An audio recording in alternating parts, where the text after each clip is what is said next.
So good morning. So today, so last class what we studied? We studied GPS. And what is GPS related with? GPS is related outdoor localization. So if you are outdoor, then your mobile phone will understand exactly where you are if the GPS is on. Uh, we know that presently what is used? Presently we see that a lot of Mm. Google Google Maps use GPS, etc. Okay.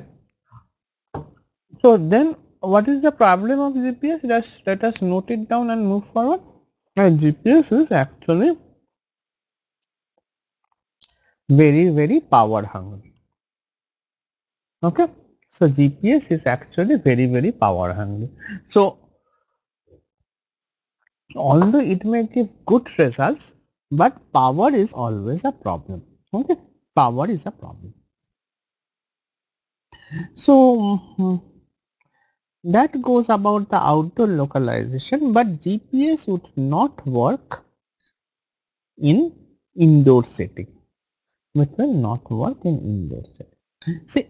See, there are simple things which we can think. Think of a house, okay, and I want to have a localization of a person in which floor, and which room. Okay, which floor, which room. This is not possible through GPS. Okay, not possible through GPS. Uh, there are various reasons. One is that this satellite signal doesn't pass through the building, and even if it passes, it distorts. Okay, it either doesn't pass, or even if it passes, it distorts. So GPS cannot be used. Okay, so then we have to go, but indoor localization is also very important. Like in a mall setting, say in a mall setting, indoor localization would be very important. In a restaurant setting, indoor localization would be very important. Okay, so then we have to actually build up a suite of applications, a suite of services, so that we can have the indoor localization. So now this is the paper which we will start. So as I have told you that all this we are teaching are papers. Okay. So this is a research course and we are teaching papers, and we expect you to also look into my website. I have shown you my website. Okay. I guess all of you have seen my website of the course which I am taking as a regular course in IIT Kharagpur. So again I will show you once more my website, so that you can write Niloy Ganguly and smartphone computing. I think you will get it. Okay, smartphone computing. Okay, and you get smartphone computing and applications. So this is the web page which you should all follow. Okay, fine. So this web page contains all the papers uh, which are important. So today I am actually, my talk would be based upon this paper, Radar, an inbuilding RF based user location and tracking system, which was written by Parambir Bhal and Venkat Padmanabhan in who works in Microsoft system research, and this is an Infocom paper. This is an Infocom 2000 paper. And if you go and look into Google Scholar, you will see that this paper has more than 5,000 citations. Okay, this paper has more than 5,000 citations. Fine. So this is the first paper. In that way, this is the first paper with how to do indoor localization. And what is RF based user localization? So we see a term RF based user localization. Okay, user location. So RF basically means the Wi-Fi. Okay. So for the time being, we let us think the Wi-Fi signals will be used to do localization. Okay. So what is the idea? That the Wi-Fi signal would be used to do localization. So now let us come and see how we can do this one by one. Okay. So what is the idea? The idea is simple. The idea is that I am in a building and there is a Wi-Fi tower or Wi-Fi hotspot. Okay. Now what I want to do, I divide it into some places. Okay. 1, 2, 3, 4, 5, 6, 7, 8 something. And from each of this point, the signal strength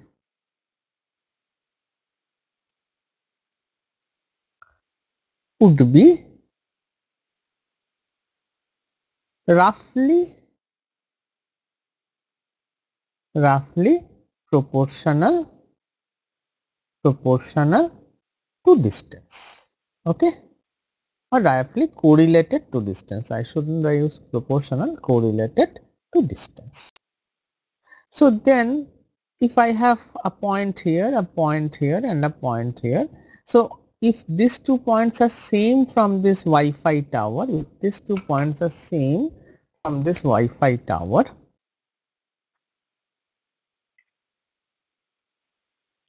then if these 2 points are same from this Wi-Fi tower, then they are roughly, if these 2 points are roughly same to this Wi-Fi tower, then they will have roughly same signal strength. So they will have roughly same signal strength. Okay, roughly same signal strength. So but if I have somebody here, so now I have another tower put here, so then this signal strength would be more than this. So if I put A and B and 1 and 2, so signal strength of A1 is equal to signal strength of B1. So this is 2, sorry. Okay. So A2, B2. Okay. And signal strength of A1 is greater than signal strength of B1. So what does this mean? Let us just think carefully once more. There are 2 towers. This is tower 2 and this is tower 1. And there are 2 points A and B. Okay. Now roughly distance to B equal to distance to A. Okay. These 2 are roughly same. Then signal to B is equal to signal to A. Okay. Whereas from tower 1, distance 1B is much greater than distance 1A. So what happens? Signal 1A is much more greater than signal 1B. So then what happens if I have enough number of towers? If enough number of towers, then what will happen? If enough number of towers, then what happens? If enough number of tower, then a simple thing which happens is each point can be, so if enough, say if there are P towers, so each point can be represented as a vector of p dimension. Okay, each point can be represented as a vector of p dimension. That means what? D, that means what? Signal 1. So this point is say x, then signal 1x, comma, signal 2x, in this way signal px. So a point x can be represented as a vector of p dimension. Fine, is this clear? So let me again tell you that, again let me repeat so that this becomes clear. So there is a space, there are p Wi-Fi points, p Wi-Fi, okay, p Wi-Fi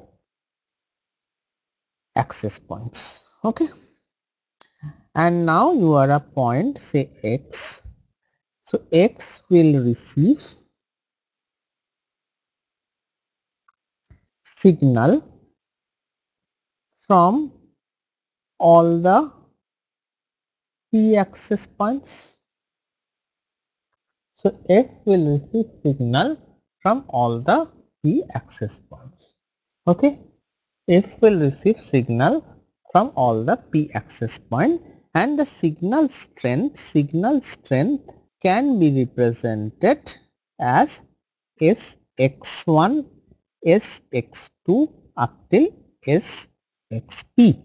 So essentially the point x can be represented as a vector of p dimension, where each element in this vector is a signal strength from the respective AP. Okay, I guess this is very clear.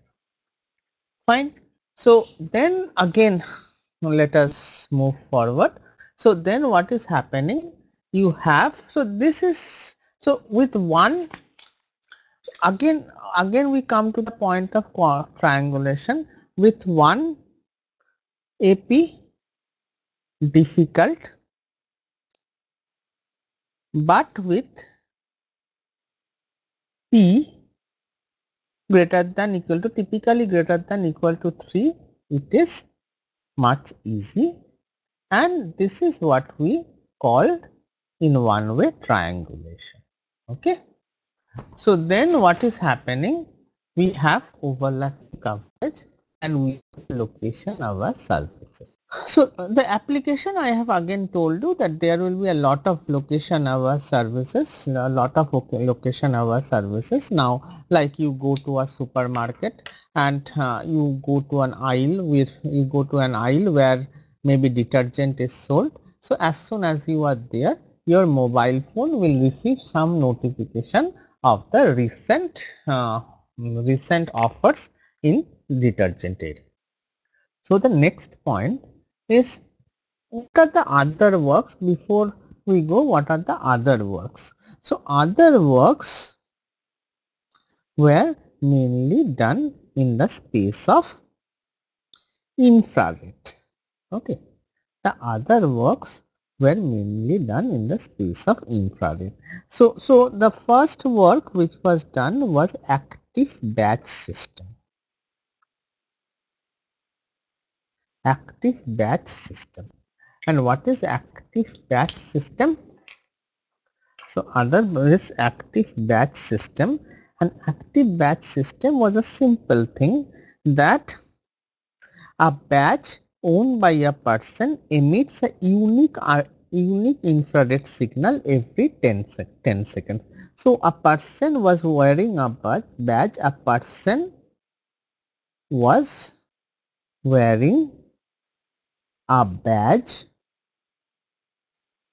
okay, a person was wearing a badge which was emitting signal, unique IR signal, unique IR signal. IR means infrared IR signal, unique IR signal every 10 seconds. Okay. So, and then sensors placed at known position within a building pick up the unique identifiers and relay those to the location manager software. Okay. So, they pick up and relay those to the while, and then the software would actually understand. So, what were the problems? That it scales poorly due to limited range of IR. So, infrared couldn't go long, so it's not a long distance. So, scales poorly due to limited range of IR. Okay, due to limited range of IR. Okay, and also you had to have a significant installation because you had to put IR manager, location manager, okay, all those things, significant installation cost. So there was significant installation cost. Okay, and then also it performs poorly in phase of direct sunlight. So if sunlight entered your house, then it would not work. So it performed poorly in case of, or in case of direct sunlight. If direct sunlight was entering the house, then you are, and mostly what you understand that since these experiments were done in, not in India but in so this experiment was done in Redmond. Okay, so the experiment was done in Redmond, USA. So what happens, since these are cold countries, you will see most of the places there are, to sun to enter, there are big glasses. Okay, so there will be a lot of sun entering and that would actually create the entire problem. So focusing on IR, again to sum up, see I have written there, has limited range, does not allow for traditional transmitting. Okay, so and it scales poorly and it has installation and maintenance limitations. So, and I have told you it doesn't work. And so the biggest problem is, see in IR with infrared we don't do any operations. We may perhaps use Bluetooth sometimes, but most of the time we rely on Wi-Fi. So if I have to use IR, the problem is just for IR we have to actually, just for localization we have to actually, build up an entire infrastructure which may not be economically feasible. Okay. So then the next thing is what we see, that in Wi-Fi this problem doesn't comes. In Wi-Fi this problem is minimum. So now let us come to detail. Okay, so you see that what they have taken, they have taken a open hallway along. Okay, there is a open hallway. Okay, and then they have put three Wi-Fi station. See, you see in green 1, 2 and 3. So you can see it here 1. Okay, if you see, this is 1, this is 2 and this is 3. I guess you can see my mouse pointer. So 1, 2 and 3. Okay, and what is the dimension? This is 43.5 meters and this is 22.5 meters. Okay, so and there are some walls here, some small walls here perhaps. Okay, and so you have 3 places which were taken into consideration. Fine. Okay, now the good thing is this base station covers overlap with each other. So this base station perhaps covered this zone. Covers means this base station signal reaches all. And if I have a mobile phone and if I send out a signal, it will reach this base station and also this base station. So let us assume for the time being that if a mobile phone sends out a signal, all the other base stations or base stations, that is the Wi-Fi towers, all Wi-Fi towers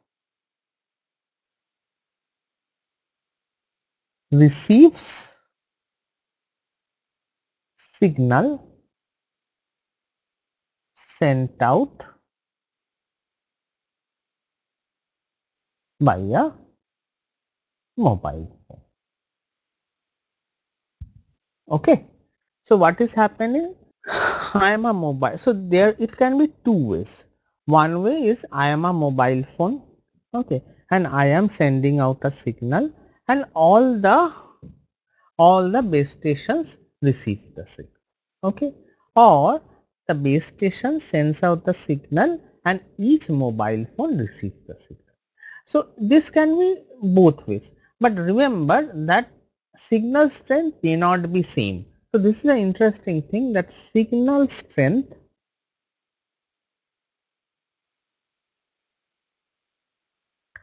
from base station to mobile phones and from mobile phones. So I guess some video problem was noted. I guess that has been solved. Let us assume that that has been solved. From mobile phone to base station. Okay, from base station to mobile phone and mobile phone to, so this is called RSS. Okay, received signal strength, received signal strength. Okay, this is typically called RSS, which is received signal strength. Okay, fine. So then what is happening? You are receiving signal strength both ways, and then as soon as you are actually receiving, as soon as you are receiving signal strength both ways, as soon as you are receiving signal strength both ways, you can either compute the amount of signal received in the mobile phone or in the base station. Okay, so for our case, let us assume that it is in the base station. So why is this needed? Again, let us go back to the original point. What is happening? What we need is this. What we need is this. Please remember, what we need is this. And what is this? That we need for each point, to understand each point. So each point would be uniquely represented by a set of signal strength. So each point would be uniquely represented by a set of signal strength. So next time also you come, you will find that these are the signal strength.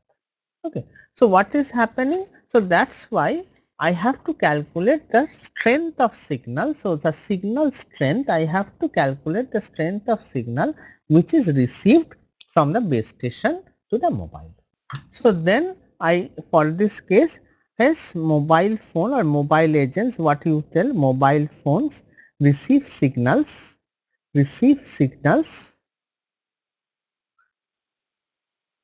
from the 3 access points. Okay, we have 3 access points. You can see that it is written BS3, okay, BS2 and BS1. Okay, see these 3 points are written base stations. So this AP or access point, or we can call it base station. Okay, base stations, whatever. So now let us move to the next one. So now what is happening? Again I will tell this again and again so that it becomes very clear to you. So there is a phase called offline phase. So what is offline phase? So what is happening? This entire building is divided into 70 points. Okay, this entire building is into 70 points. 1, 2, 3, 4, 5, 6. Yes, it's a 70 points. Okay, so this entire zone is shown into 70 points. Now, for each point in the offline phase, what I will do for each point,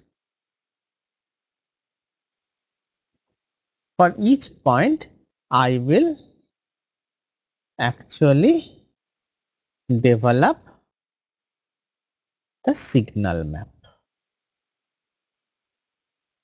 Okay, so now if how many base stations are there? 3 base stations. So a vector is 3 dimensions. So what is happening? 73 dimensions vector. Okay, this is what is with me. Okay, 73 dimension vector. Fine. And so this is information passed is signal strength. So now what are the informations which the base station is passing? Base station is passing to the mobile phones or mobile agents two types of information: signal strength and signal to noise ratio. Okay, so I guess you know what is signal strength and what is signal to noise ratio. So a signal strength of S watt, say a signal strength, okay, a signal strength of S watt is equivalent, okay, if I have a signal strength of S watt, it is equivalent to how much? 10 into log 10 S by 0.001 dBm, okay, decibel meter. Okay, so this is called dBm. And if I do SNR, then what would happen? SNR is a signal strength. There are two things: signal and noise. Okay, signal and noise. So if I have a signal strength of S and noise of N, then what is SNR? Then SNR is 10 log 10 S by N. Okay. Then SNR, signal to noise ratio, is S by N, which is dB. So say for 1 watt signal, if N is 0.1 watt, then signal to noise ratio will be 10 log 10 1 by 0.1, which is 10 log 10 which is equal to 10 dB. So this becomes 10 dB. But what they have seen, that SNR is not a good thing. Signal strength is a better indicator. So see, I have written SS or signal strength is a stronger function of location. Therefore, authors do not use SNR. So SS is a stronger function of notation. Therefore, authors don't use SNR. What is happening? Just think carefully that there are Wi-Fi's. There is a location person. It is receiving signals from all Wi-Fi's. It is receiving signals from Wi-Fi, and X is getting a 3-dimensional vector. X can be now represented as a 3-dimensional vector, and there are like 70 X's. Okay. So the next time, now this is offline phase. So once the offline phase is done, so what is the offline phase creating? It is basically creating a database. Okay. The offline phase is basically creating a database. The offline phase is actually creating a database. The offline phase is creating a database, and now when real time happens or online phase during real time, what happens? So now a person comes and stands here, and the person's mobile phone gets three signals, signal 1, signal 2, signal 3, and now you have a database. Now this is matched with database. And what does this database have? Database has 73 dimensional points. Okay, so whichever point, so now what is happening in the real phase, I am getting a I am standing at a point that is producing a 3-dimensional signal information, and I have a database which has 70 entries, each has 3-dimensional signal information. So now I match among these 70, and whichever match is closest, I say I am standing at that point. Okay. So now I take this, and in this 70, whichever point is closest, I say I am standing at this point. Okay. So what is happening? Once more. So I am trying to just make it clear so that basic perspective is clear to all you. So what all of you? So what is happening in offline phase? What are we doing? Offline phase, basically we are actually creating a database.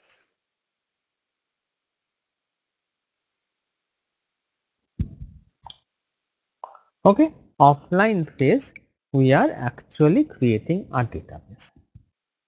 Fine. And this database, what does this database? 70 entries. Each entry is a 3-dimensional signal information.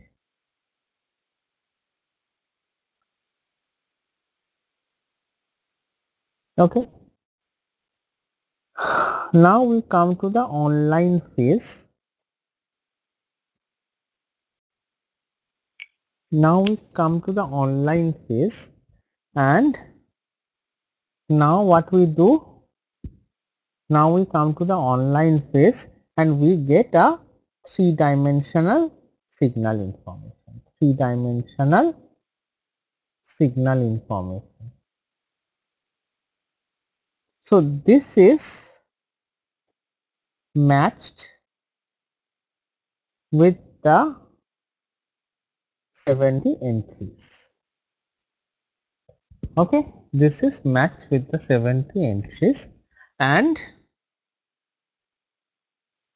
whichever is closest, we say, whichever is closest, say y has been, say the 35th entry. Say like I am just taking 35th entry. Okay, so x is the 35th entry. Okay, so in this way we localize. Fine. So what is happening? There is an offline phase and there is an online phase. And what is this offline phase more popularly called? This is called word drive. Okay, this offline phase is more popularly called word drive. Agreed? Very good. So now if you have understood the basic perspective, then we can actually now go into details. So what is happening is that the collection process. So we have to collect the data. So collection process. So what is happening? That first of all we have to you have to synchronize clocks of mobile host. You have to synchronize clocks of mobile host and base stations. Okay, so that you understand exactly at what time it is sent. Then mobile host broadcasts then mobile host broadcasts UDP packets with a, so I guess you know what are UDP and TCP. Okay, so you are sending just UDP packets which may get lost. Okay, may get lost, but you need not worry because you are just sending control signals. You are sending control signals, not starting a session. Okay, you are not starting a session, which if you start a session, then typically TCP may be important. Just here you are sending control signals. Okay, so now what happens? Base station records SS. Okay, base station records signal strength at time t x. The point will have dimension x and y, and d is the direction. So why is this d needed? Okay, x is the direction. So what is this happening?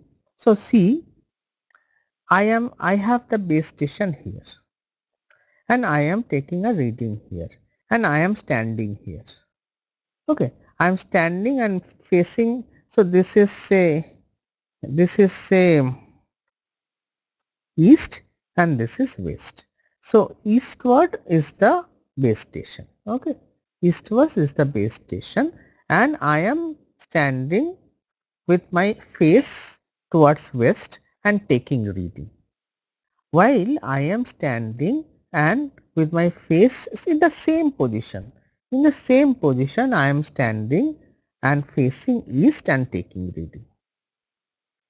See, if I am standing west and taking reading and east and taking reading, there will be lot of differences because this signal strength has to pass through my body. Okay, and as soon as it passes through my body, it actually attenuates. Okay, it actually attenuates and becomes a little bit, its signal strength weakens, whereas here the signal strength is much higher. Okay, where here the signal strength is much higher. Fine. So that means you have to also take into consideration the direction, that whether you are standing north, standing west, standing east, or standing south. Okay, you have to take this direction and then note the result. So that means what?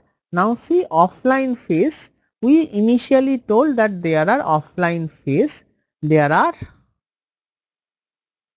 70 points. We initially told that there are 70 points.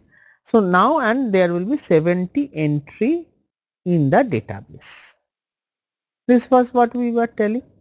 There are 70 points and there will be 70 entry in the database. But this is now not true, because now you will have 70 into 4, 280 points, because for each point there are 4 directions. So for each point, what is happening? There are 4 directions. Okay, for each point. So now how many points are you getting? You are getting 280 points. Okay, so for each point there are 4 directions and you are getting 280. So again, let us talk once more about the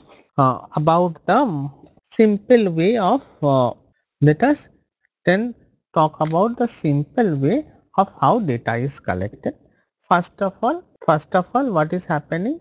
The clock is synchronized, UDP packets are sent, and then base station records 4 things: the time, the x-axis, the y-axis, and the direction. Okay, time, x-axis, y-axis, and the direction. And how many directions can there be? there can be 4 directions: north, south, east and west. So this is what I have told, that signal strength varies significantly up to dpm for you depending on the user's orientation. So that's why we have to take the 4 orientations into consideration. Okay. So now what we have, so for each point, we have basically 3 graphs. See, for each point we have 3 graphs. So we have 3 points for each graph. So but one thing interesting you see that what should the picture be? See, the x-axis is what we are telling. X-axis is basically distance along the walk. Distance along the walk. Okay. So if we go back to the walk, see, let us go back to the picture of walk. So this is the picture of the walk. Okay. And where are the base stations? Okay. Here, here and here. Okay. So now let us look. Okay. And this is base station 1. This is base station 3. And this is base station 2. Fine. Now let us look into this picture. So what is happening? See, this is, so follow base station 1. Okay, this is base station 1. So it is starting from there. So the base station 1 as highest. Then it is going down. Okay, it is continuously going down, very down, and then slowly again it is increasing. So picture is like it is going down and again increasing, because the distance is going down and slowly again coming up. Okay, so take base station 2. Okay, this is base station 2. Again what is happening? See, it is down, slowly becoming up. Okay, again down, and here again coming up a bit and then going down. Okay, as per your position basically your signal strength is. So now let us have the simple model. So we have collected, now let us have the simple model. So the simplest model I have already told you. And what is the simplest model? So simplest model is that you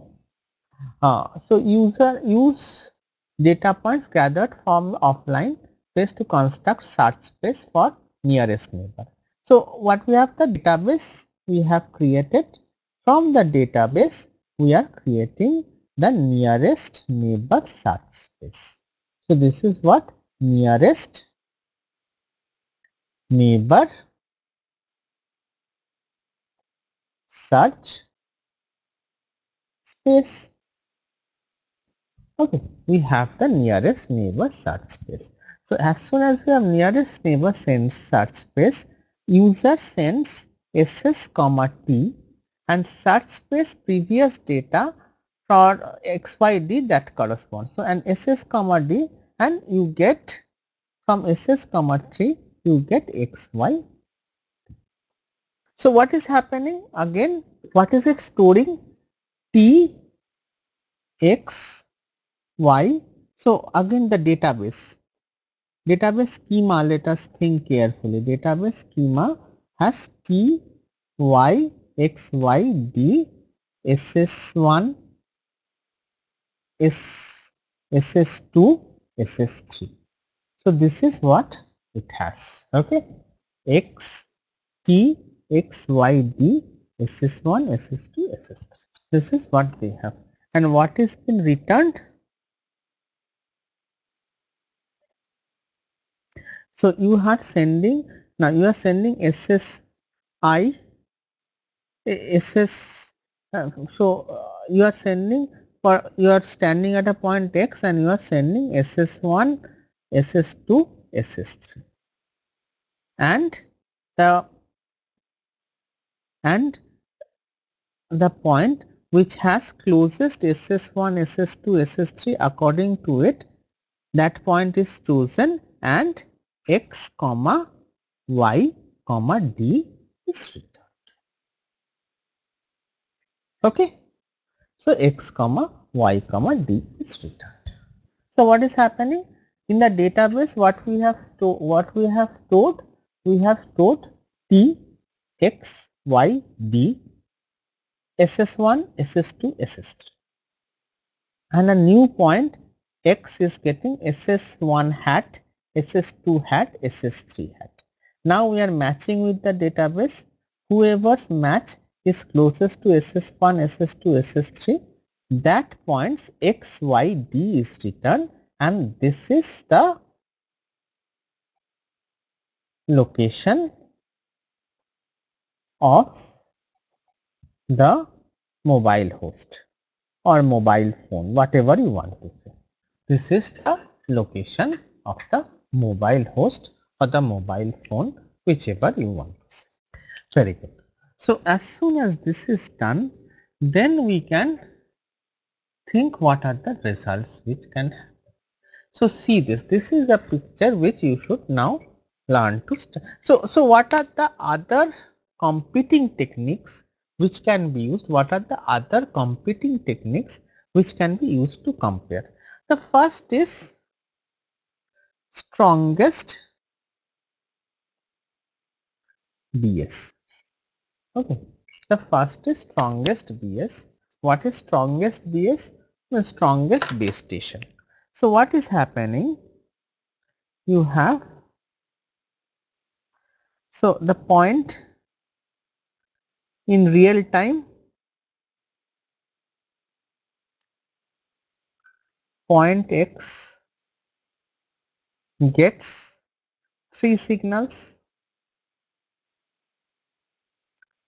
SS1, SS2 and SS3. Okay, it gets 3 signals, SS1, SS2, SS3, and say SS1 has highest signal. SS1 has highest signal strength.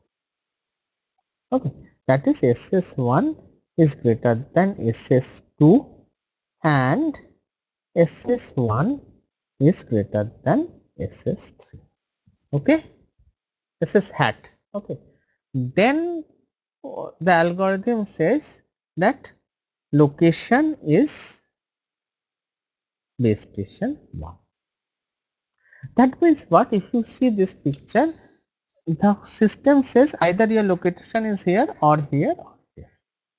So it says that whichever is strongest, your location is at that base station. Okay.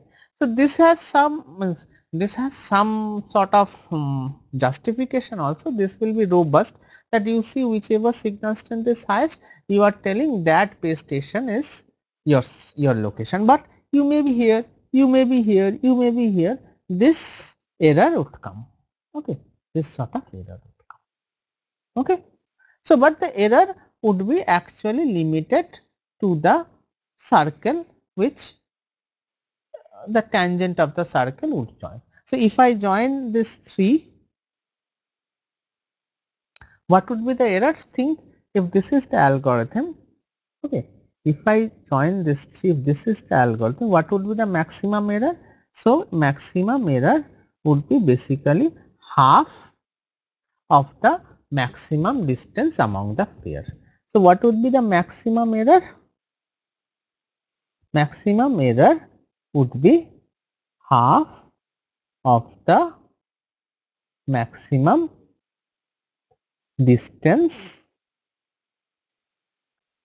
among the pairs of base station. Okay. So now with this, so again, okay, one more thing, we have to understand this picture. Okay. So what is this picture? These pictures are typically CDF. Okay. So CDF are very important. CDFs are very important for CDFs are very important for network science or for network understanding. Okay, so what is it telling? So let us see. Okay, see now if I see the probability here, here there is a probability and here there is a distance, and slowly the probability is becoming 1. If you notice that slowly the probability is actually becoming 1. So there is a weak video streaming they are saying. Okay, so please check that. Okay, so probability is becoming 1. So what does that mean?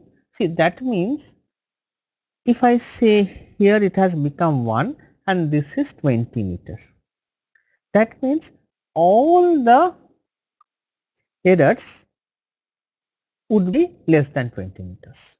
So if probability 1 reaches at 20 meters, that means all the errors would be less than 20 meters. Okay. Now see this point. Okay. So it is point, so this is 0.25 and this is say 5. So this is 0.25 and this is 5. What does that mean? So 0.25 and 5 would mean that 25 percentile. I hope all of you know what is percentile.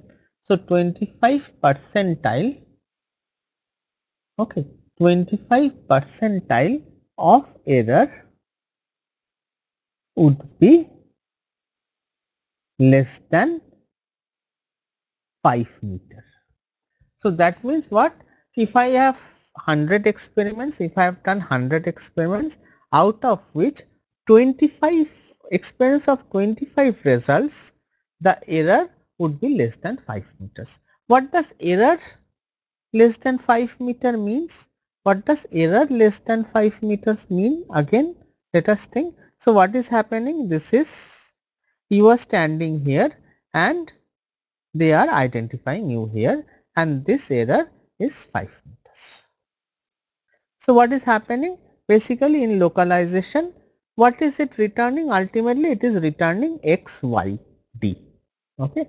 So forget d, so it is returning x, y, and you are originally at x1, y1. Okay. You are not at xy, you are at x1, y1. So what is the distance? So what we are measuring is what is the distance x minus x1 whole square plus y minus y1 whole square root, and this is equal to 5 meters. Okay. So x axis is measuring the distance of error and y axis is measuring the probability of error. Okay. So just think over, x axis is measuring the distance of error while y axis is measuring the probability of error. So that means now read this picture. Now read this picture carefully. So which one is the best? Staying above is best or staying below is better? See, is below means what? That all the errors would be, no errors would be more than 40 meters. See, the below means no error would be more than 40 meters. This is what you are telling, that no error would be more than 40 meters, while this one is no error is more than the 30 meters and the first one is no error is less than 20 meters. So what is happening? This is the best. So if I have, this is the best, this is second best, and this is third best. So as you have below, the curves below are worse than the curved parts above, because you are actually measuring the error of the distance. Fine. So then now if I take from this graph, actually I am just plotting this, that if I take for, so I guess you have understood strongest, I have made you understand strongest. So random means you just forget everything, take a random point. Okay. So what you are doing, you are just selecting a random point from the 70 points, and this would be something like x1 y1 x random y random, and yours is x comma y. So you are now calculating the distance x random minus x whole square plus y random minus y whole square root, and this is distance from random. Okay. And distance strongest is x1 comma base station x base station I, whichever base station you have chosen, plus y minus base station y.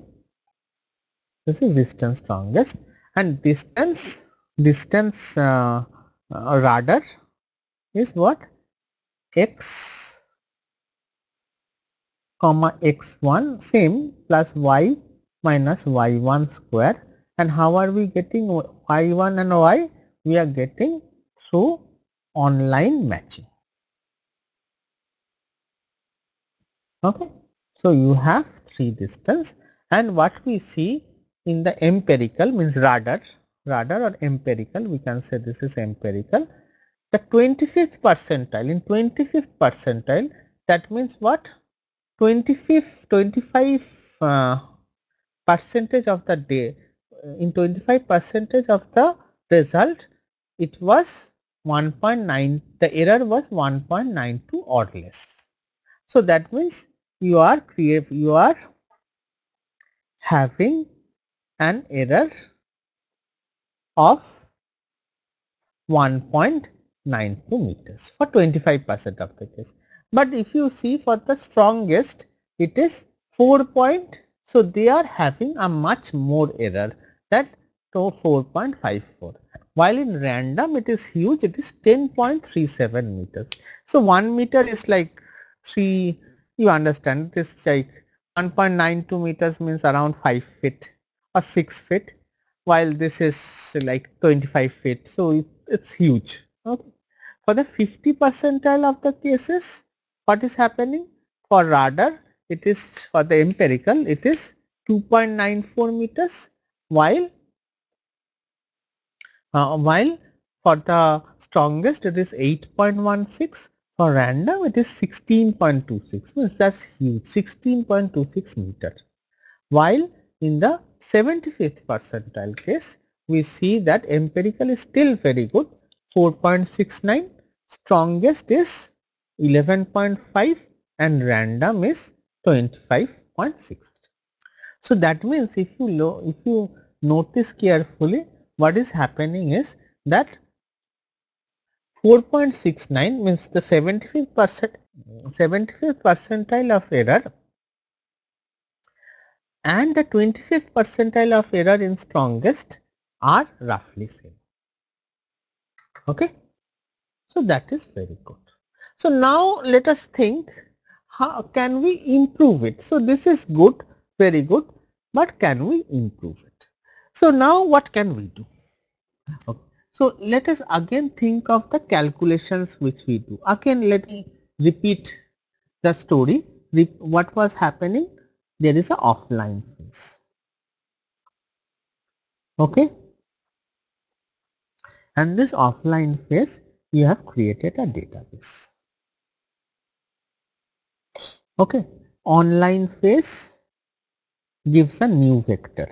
Okay. New vector. And this vector is matched with the database. And what is happening? The best match is returned.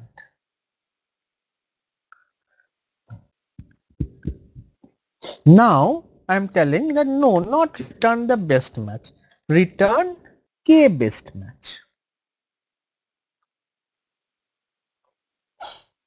And so see this, there can be k best match n1, n2, n3. So there can be 3 best match n1, n2, n3. So where k is equal to 3. And then what do we do? Then take the centroid. Take the centroid. So you get the T while you get G while you are somewhere. So what is happening? Instead of taking the best match, you take the K best match. Fine. And K can be K1 we had originally, K can be 3, 5, etc. Okay. So it's, how will the picture look? See, if I have K here and I plot the 25th percentile error. So with K is equal to 1, what was the error? It was, if you see the previous slide, K is equal to 1, it is 1.9. Okay. So it is 1.9. So what will happen? Slowly it will come down perhaps and then it will increase, because if I have K is equal to say 50. So we have how many Ks? We have 280 data points and I take K is equal to 50. Then what will happen? It will produce random points. Okay. And if I try to take the centroid will not come near T, it will come somewhere. So if I increase K, if I begin to increase K, then the error will increase. So a little bit of K would decrease that error, but more K's would actually return me various random points with no relationship with the original point, and that would actually increase the error. So now if we take K is equal to 3, so if we take K is equal to 5, then the 25th percentile error is 1.5 meters. Okay. And originally what was it? It was 1.92. So okay. So it is 1.92. It is becoming 1.5. That is 22% better. Okay. And the 50th percentile also becomes good. 50th percentile becomes 2.75 meters. Okay. It is 9% better. What was the original again? See, the original was 2.94. Okay. So original was 2.94. From there we get 2.7.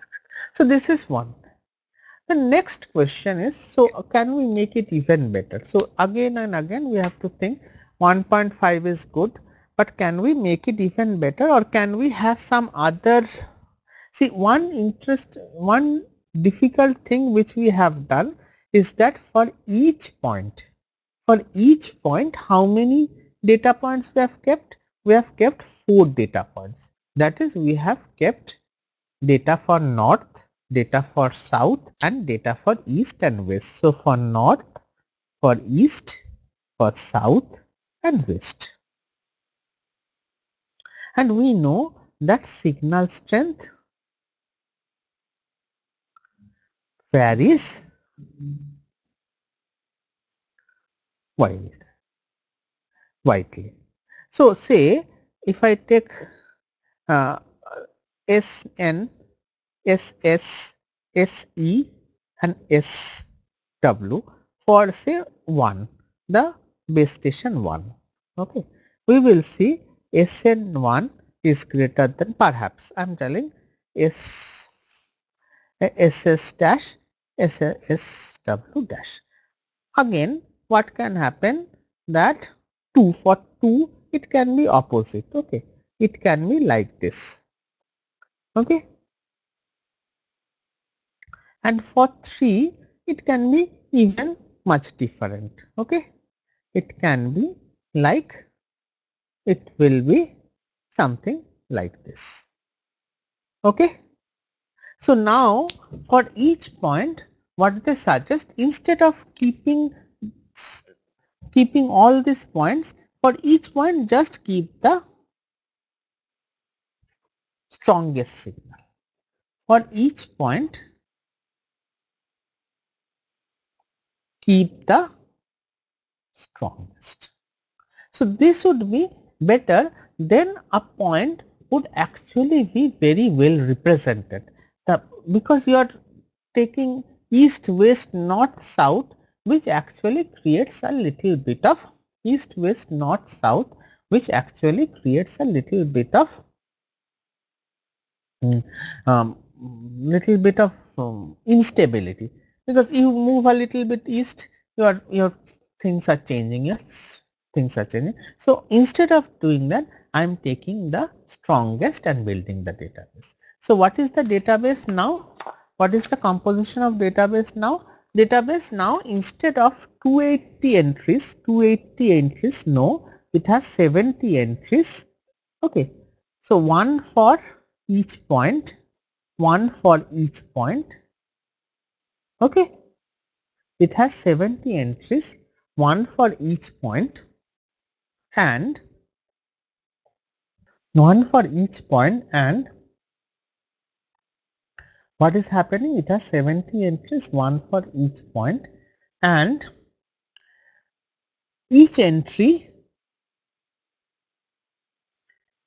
is a three-dimensional vector, as usual, but each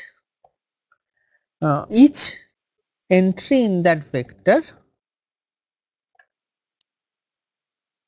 is the strongest signal which can be observed.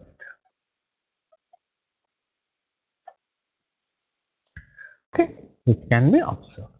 So now taking this again, we see this, that what is happening at k is equal to 5.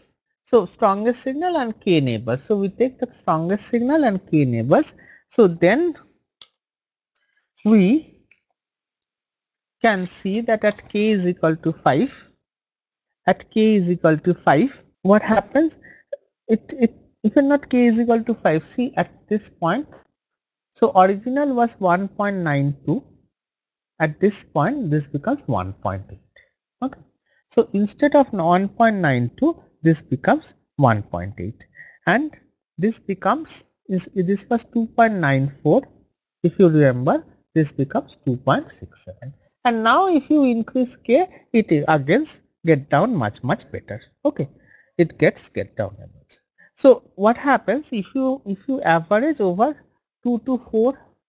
If you average over 2 to 4 nearest neighbors, its accuracy improves and it is about 1 meter. So now the accuracy is around 1 meter. Okay. So you have just 1 meter error. So if you are standing in the middle, what it will say?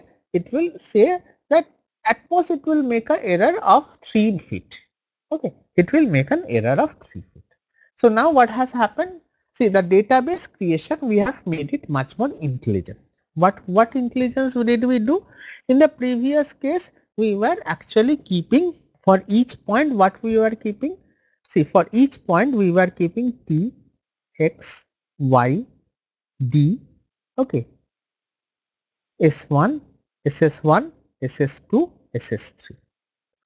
So now we are removing t and we are keeping t, x, y. So t is not needed anyway. ss, x, y, ss1d strongest 1, ss2 strongest 2, ss3 strongest 3. Fine. So now next question is again very interesting. Next question is that we are doing with 70 points. So these are very important things we have to think when we are actually developing experiments. So these are things which we should be very aware, and we should think that why have we taken 70 points. You can even question us that why have you taken 70 points, why not 10 points. So what have we done? We have actually taken 70 points here, divided this into 70 points, okay, and 70 points, and what have we done? We have gathered data for 70 points. Okay, we have gathered data for 70 points and then ran our algorithm. Okay, if you remember, this is what we have done. We have taken for 70 points and then ran our algorithm. So, but why 70 points? Why not 10 points? So, this I can ask as a scientist, I can always ask, why not 10 points? Why not 5 points? Who has told 70 points? So, then what I have to do, I have to show that 70 point is ideal or 70 point is overkill or something. So, uh, see this picture. Okay, see this picture carefully. So, what is x-axis? What is x-axis? So, x-axis is number of points. So, now they have repeated this experiment taking 5 points, 10 points, 15 points, okay, and accordingly building up the database and accordingly finding out what is the error. Okay, they have taken 5, 10, 15 and accordingly found the error. Fine. So, now you see that error sharply decreases. Okay, error sharply decreases. See this picture, the error sharply decreases. What happens? As soon as you take 5 points, the error is huge. But if you go on increasing, and after some point, basically even if you increase the number of points, the error is really not going down. Okay, so what happens? This is around 40 points. After around 40 points, after around 40 points, after around 40 points, the error doesn't decrease. Okay. So, if you take more points, it doesn't mean that you can. So this was a question which you can ask that, sir, you have taken 70 points, why not take 100 points? I have more space, I will take 100 points and minimize the error. Now, what is the error which we have got till now? The error is still 1 meter. That means what? I am standing here and the machine will tell that I am 1 meter away. So, that is still inconvenient. That may be good, but still inconvenient, and I would want this to go down to 1 centimeter or exact. But that is, so then one way what could have been, I have taken 70, I would take 80, 90, 100, 200, 300 and do it. But what we see that even if we take 40 and even if we take 70, the results are almost same. So what will happen if you go on increasing points? Fine, if you have money, you have to, means you will have a lot of overhead, whereas you will not get the benefit. So cost benefit ratio would actually become very low. Okay, so the number of data points has to be around. The other interesting experiment which can be thought, the other interesting experiment which can be thought is that the mismatch in orientation. So we took the strongest orientation, but now say I am facing north. I take only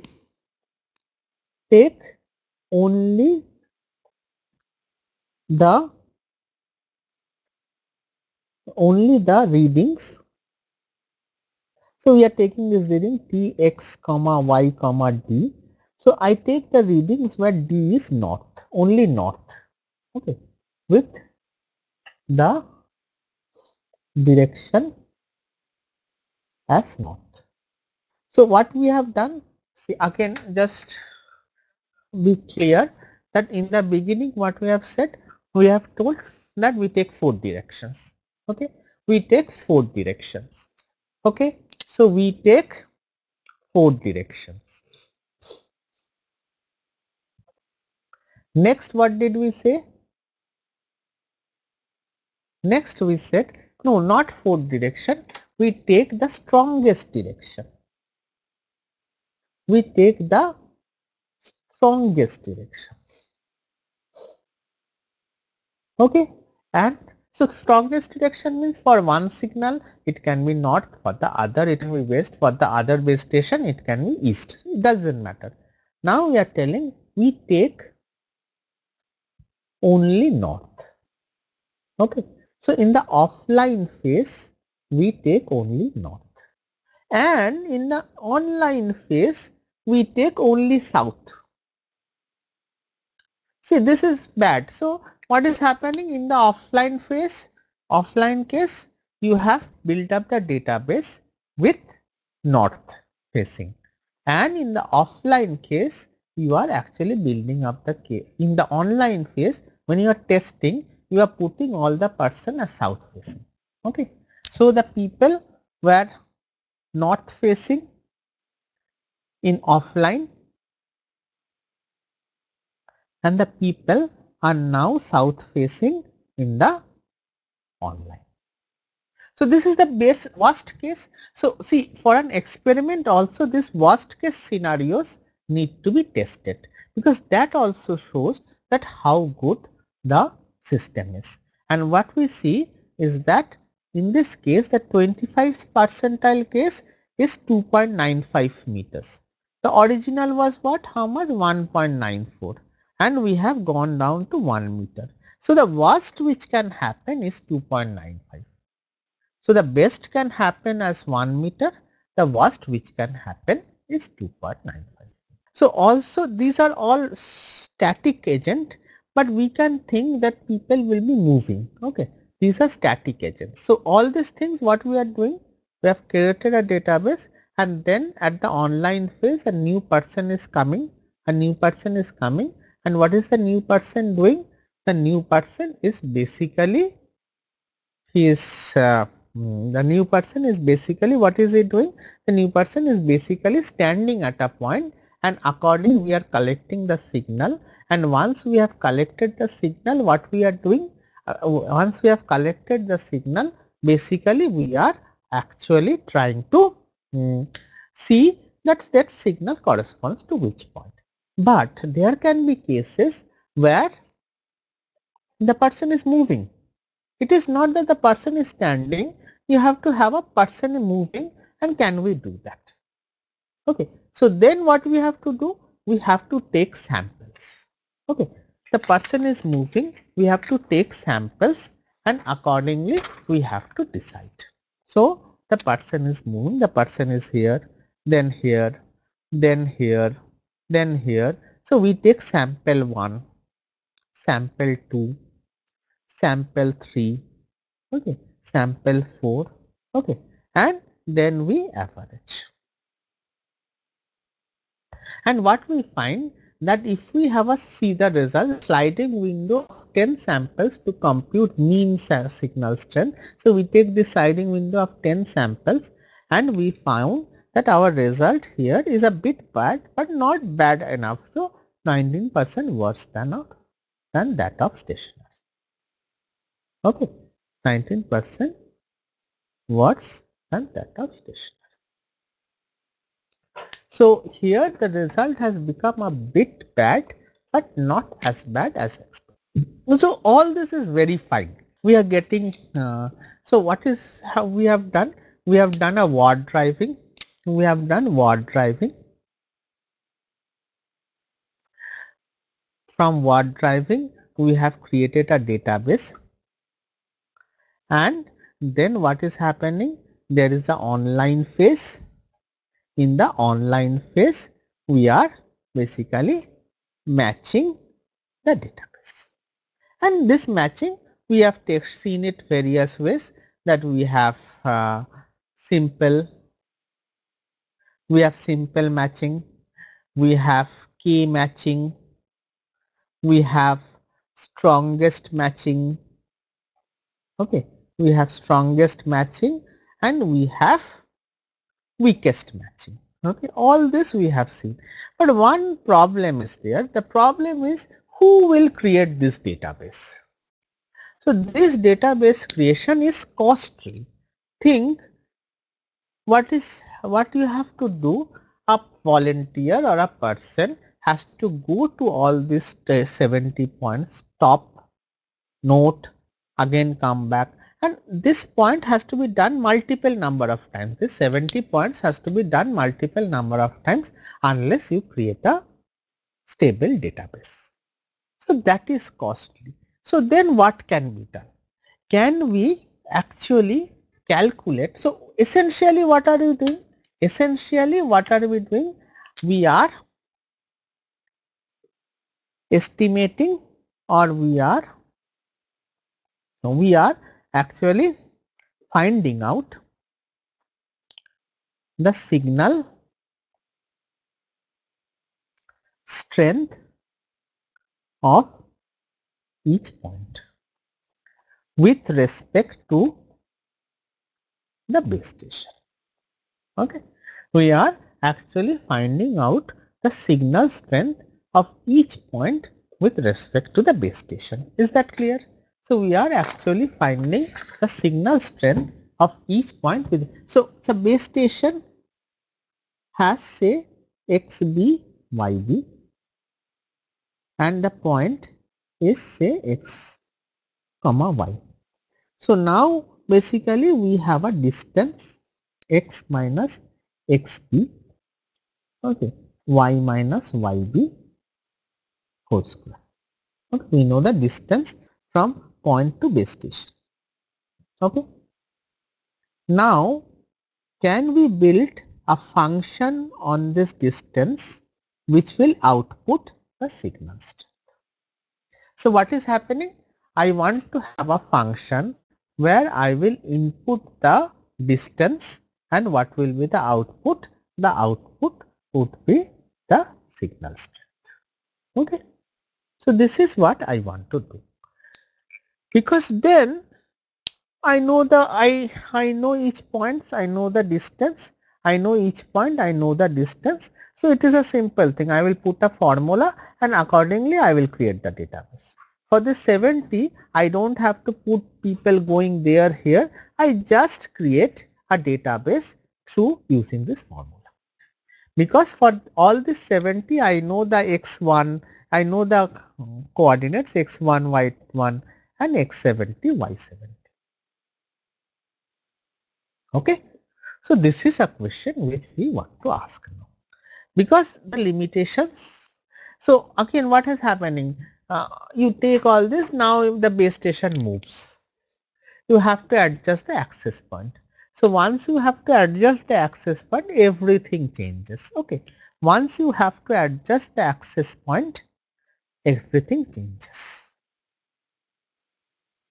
So now we are actually trying to build up a more formula oriented, and that's why we use radio propagation models. So what are radio propagation models? Let us see what are radio propagation models. So now we are into radio propagation models. Okay. So again, what is happening? See what is written. Create a search space for nearest neighbors signal search to be used as same way as before. So reduce dependency on empirical data. So how do we do it? We model, we take model of indoor signal propagation. Okay, model of indoor signal propagation. And what we compute theoretically SS data similar to empirical for location xy spaced uniformly along the foot. So this is exactly, I told you that I will have a function where I will input the distance or xy and the base station's coordinates, and accordingly I will compute theoretically the SS data.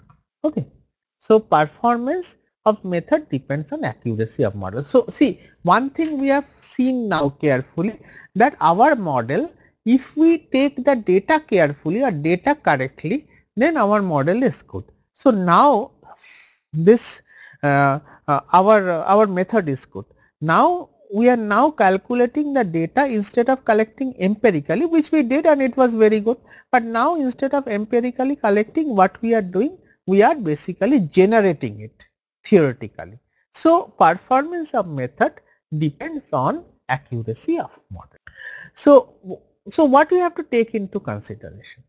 See, you have to take into consideration various, so all the signal propagations has to take various things into consideration. Okay, so have to account for free space loss due to obstruction. So this is very important, that you have to take into consideration free space loss. So free space loss and loss due to obstruction.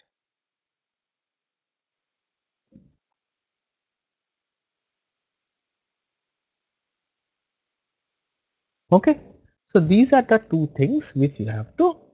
So there are, see, this multipath phenomenon. Signal arrives at users through multiple paths. So it's not that this is the base station and this is the person, signal will arrive there. So this is perhaps LOS, the line of sight, but there will be also diffuse signal coming. Okay, there will be diffuse signal coming. So you have to calculate the signal strength, because the signal strength would actually be summation of all this, that will be summation of this line of sight, predominant signal, and also this diffuse signal. So you have to take into consideration the predominant signal, line of sight, and all this diffuse signal. And also if wall etc.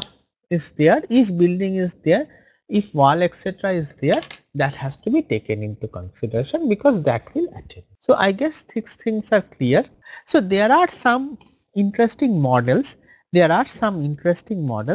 So let me tell you some of the models and then come to our model. So the first model is Rayleigh fading model. Okay, sorry, Rayleigh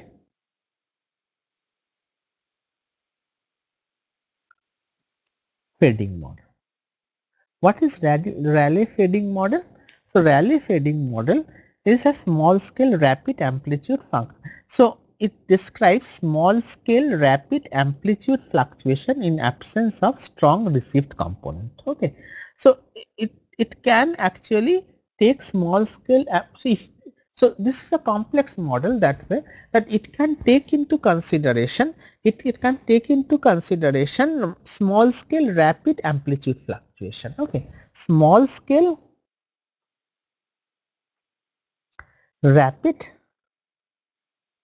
amplitude fluctuation. Okay, but what happens, it has one difficulty, that all signals reaching the receiver have equal strength. So it has an assumption. What is the assumption? That all signals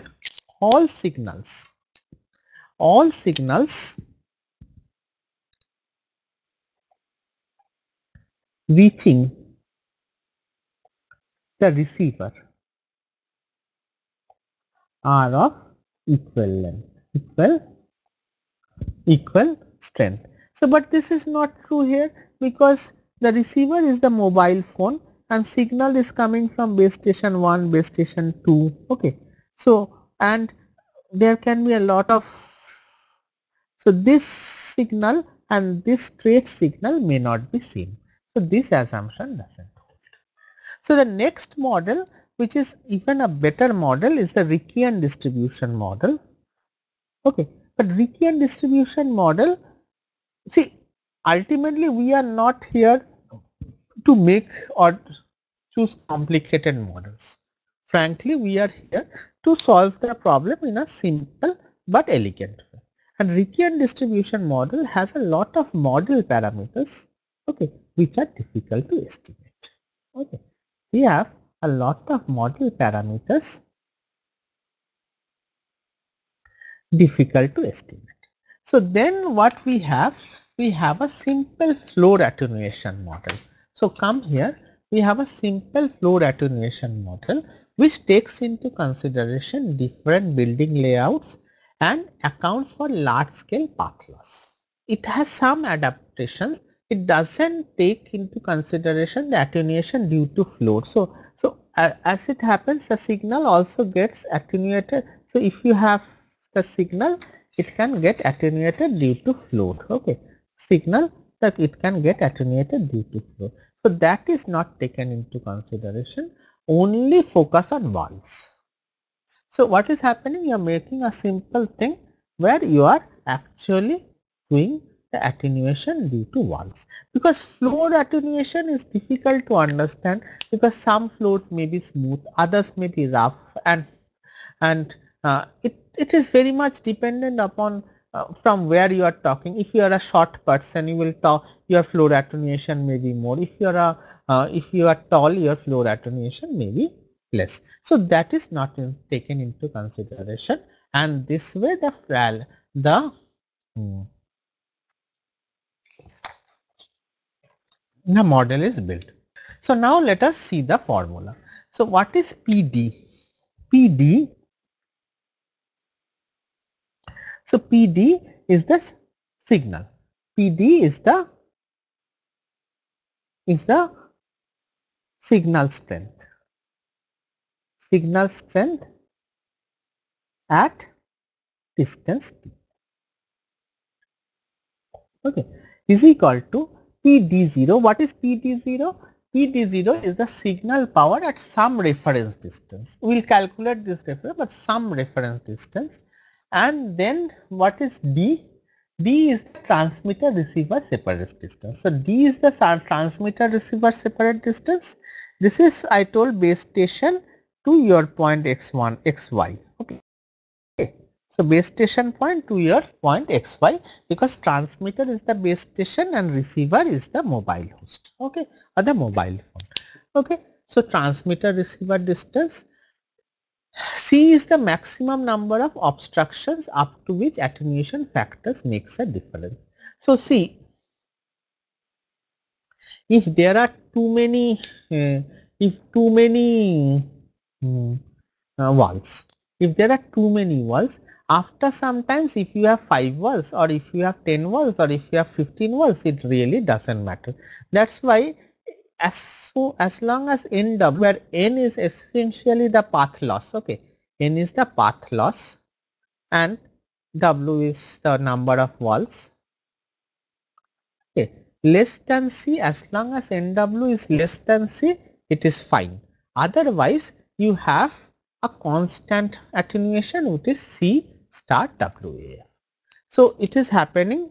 So there is a reference distance, but think of this formula carefully. Okay, there is a reference distance PD0, okay, and then there is this signal log D0.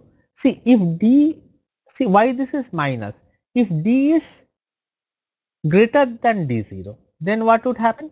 This would say minus. That means what? The signal strength at D would be less than the signal strength of D0. But if D is smaller than D0, then this will be known. However, there is another factor, that is the wall attenuation factor. So what WAF, what we are telling is the wall attenuation factor. Okay, there is another factor, the wall attenuation factor, which is NW star WAF, okay, and C star WAF. Okay, and what is happening? As long as NW is less than some threshold C, it is fine, but if it is more than that threshold C, then it doesn't matter if you have 5 walls, 10 walls, 15 walls. So this is a very elegant way, this is a very elegant and nice way to calculate the signal strength at certain distance. So I guess you have understood the formula very well. I hope you have understood the formula very well. Okay. So now see, interesting, I just want to show this graphs so that you understand. See what would happen, technically what would happen, it is completely, if this is distance and this is signal strength, so signal strength is inversely proportional to distance. So as distance increases, signal strength will go down. But see this, that at signal strength at distance at 30, this is the empirical data. The signal strength 30, you see that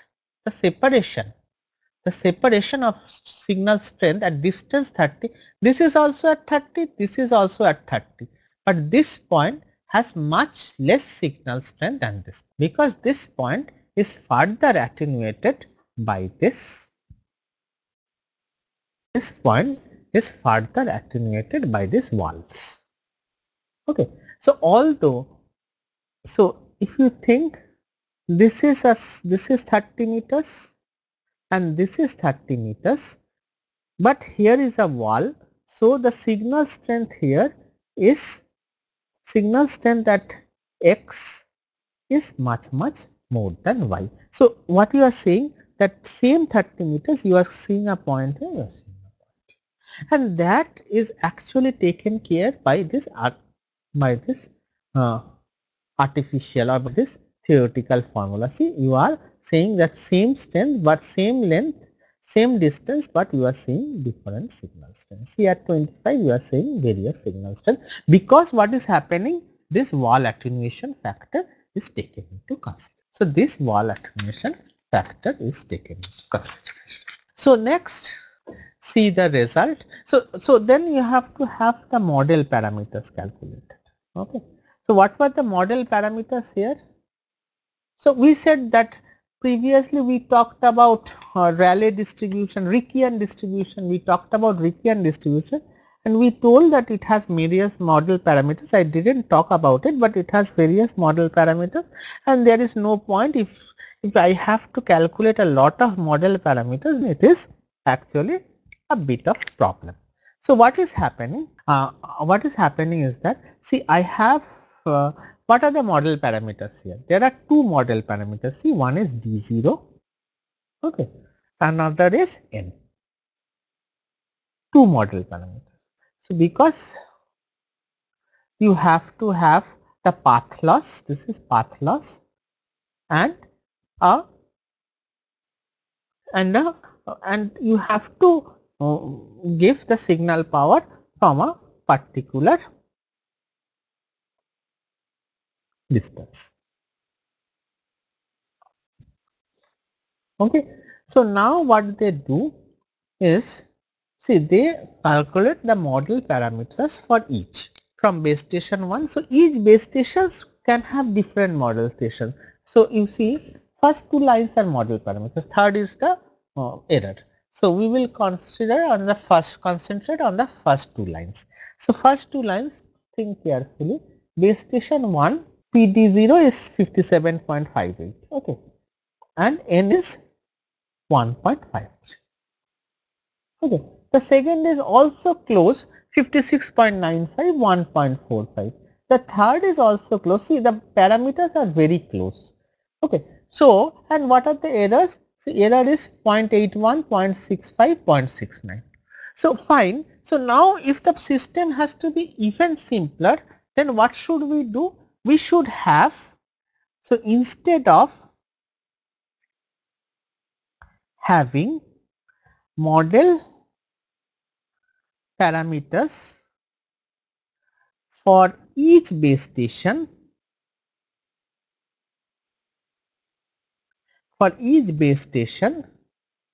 have it common for all.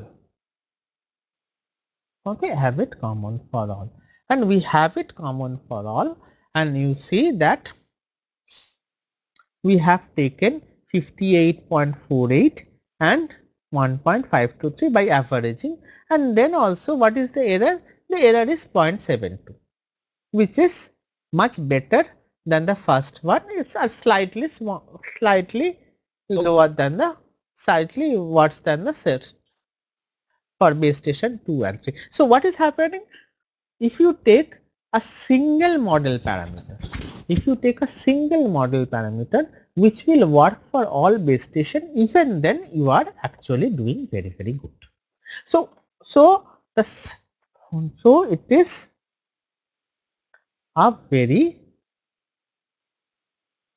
simple model. So simplicity is very important. Okay. Otherwise, if a model becomes complex, then there will be noise, too much noise, and the model would not be robust.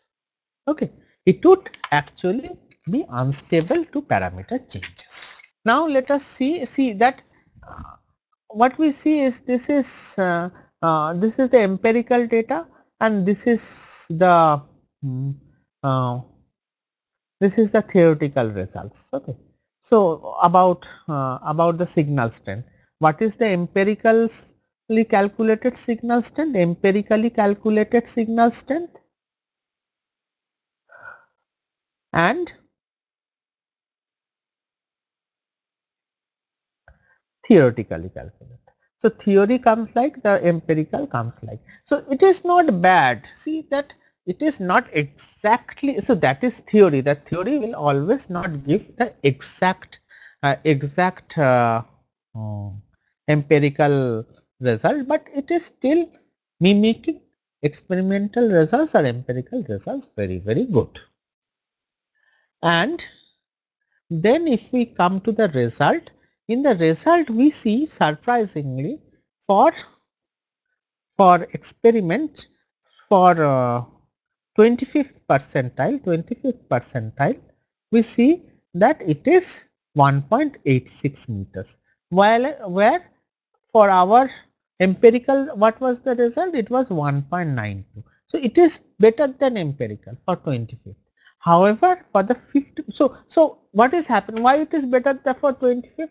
Because see, this is a simple technique of signals, this is a simple concept of signals when they are strong. So this is, they are getting strong signals. When there are strong signals, then their calculations are much more accurate. But as soon as signal becomes weak, so as soon as you move a little bit away from base station, then the correlation between signal and distance begins to weaken. Okay, so the correlation between signal strength and distance is very strong when the signal is strong. But as soon as you move from the base station towards the base stations, away from the base stations, then the correlation becomes weaker. So that's why what we see that the 50th percentile is 4.3 meters, while it was like 2.94 meters in the original case. So 25th percentile it is very good, while 50th percentile it is not so good. Okay. So I think I have come to the end almost. So let us summarize. What is the summarization? So what was the aim? Aim was no GPS. I am writing, okay. We don't want GPS because GPS doesn't work indoor. So I am actually, or we are actually concentrating on indoor localization. So how to do indoor localization? There was infrared which is not working. So Wi-Fi, take Wi-Fi. So Wi-Fi is actually producing signal, and SNR. Don't take SNR, SNR is not good, take signal strength. Now with this signal strength, build up database, and this is word driving or offline process. Okay, this is offline. Then match, and match it through various techniques. But still there is a problem, but still word driving is costly. So what do you do? Build theoretical model. Build theoretical model, and as soon as you build theoretical model, build up this database, build theoretical model, and do so. Build theoretical model, then match. The match is very good. Match good at beginning. And then it deteriorates a bit. Okay. So this is all we talk about indoor localization. Next class we'll talk about cell tower localization and see some very accurate indoor localization also. Yeah, so we are stopping it.